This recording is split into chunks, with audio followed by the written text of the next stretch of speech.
आपस में प्यार है तभी परिवार है। एक गांव में एक सुखी परिवार रहता था।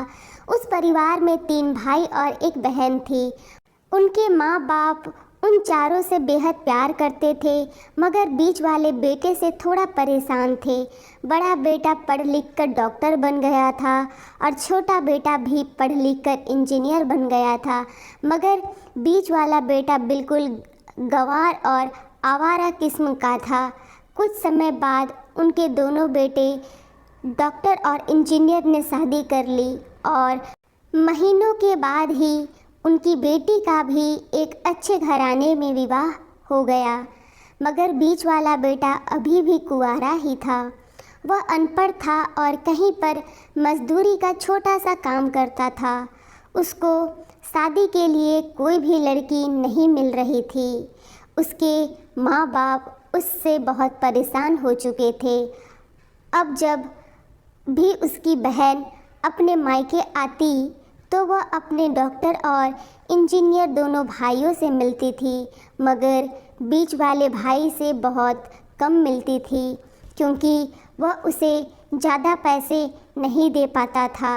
लेकिन फिर भी वह अपनी बहन से बहुत अधिक प्यार करता था।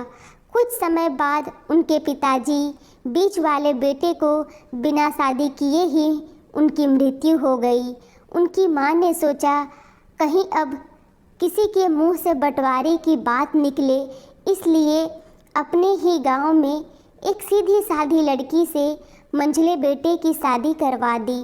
शादी होते ही ना जाने क्या हुआ, अनपढ़ बेटा मन लगाकर काम करने लगा और पहले से कहीं ज़्यादा मेहनत भी करने लगा। अब कोई भी पुराना दोस्त उसको मटर गश्ती के लिए बुलाने आता तो वह मना कर देता। एक दिन उसके डॉक्टर और इंजीनियर भाई ने सोचा कि यह तो गंवार और अनपढ़ है, हम इससे कहीं ज़्यादा पैसे कमा लेते हैं, इसलिए अब हमें बंटवारा कर लेना चाहिए।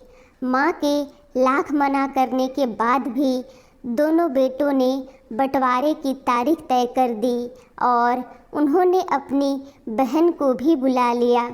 तभी उनका गंवार भाई कहता है कि तुम लोग बंटवारा कर लो, मुझे जो बचे वो दे देना या ना देना, मैं शाम को आकर अंगूठा लगा दूंगा। तभी उसकी बहन कहती है, अरे बेवकूफ़, तू तो हमेशा बेवकूफ़ ही रहेगा। ज़मीन का हिस्सा तो आमने सामने बैठकर होता है।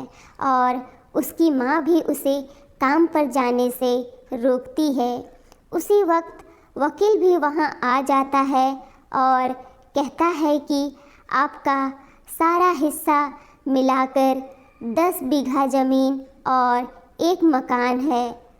अब यह बताओ किसको कितना हिस्सा देना है, मैं उसी हिसाब से कागज़ बनवा दूंगा। तब गंवार भाई कहता है, वकील साहब 5-5 बीघा ज़मीन हमारे दोनों भाइयों के नाम लिख दो और यह हमारा घर है मेरी प्यारी बहन के नाम कर दो। तब दोनों भाई पूछते हैं कि तू अपने हिस्से में क्या लेगा। गंवार भाई कहता है कि मेरे हिस्से में मेरी प्यारी माँ है। वह अपनी पत्नी की तरफ मुस्कुराते हुए कहता है, क्यों, क्या मैंने गलत कहा? उस गंवार और अनपढ़ की पत्नी अपनी सास से लिपट कर कहती है, माँ से बड़ी वसीयत क्या होगी मेरे लिए। उसी वक्त उसका गंवार पति भी अपनी माँ से लिपट जाता है। गंवार बेटे और बहू के प्यार ने जमीन जायदाद के बंटवारे को एक सन्नाटे में बदल दिया। तभी बहन अपने गंवार भाई के गले लगकर लिपट कर रोते हुए कहती है, माफ़ कर दो भैया, मैं आपको सम्मान नहीं दे सकी।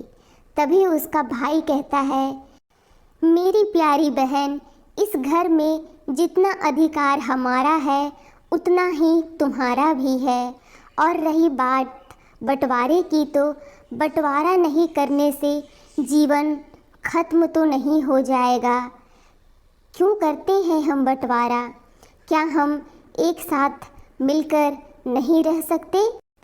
जैसे हम बचपन में मिलकर खेलते रहते थे, एक साथ मिलकर रहने को ही तो कहते हैं एक अच्छा परिवार, और उसके परिवार को संभालती है एक माँ। तभी उसके दोनों भाई भी बहुत शर्मिंदा होते हैं और वह बंटवारा के सभी कागज़ फाड़कर फेंक देते हैं, और उस दिन के बाद से उनका पूरा परिवार खुशी खुशी एक साथ रहने लगा। धन्यवाद। ये स्टोरी अगर आप लोगों को पसंद आती है तो मेरे चैनल को लाइक और सब्सक्राइब करना ना भूलें।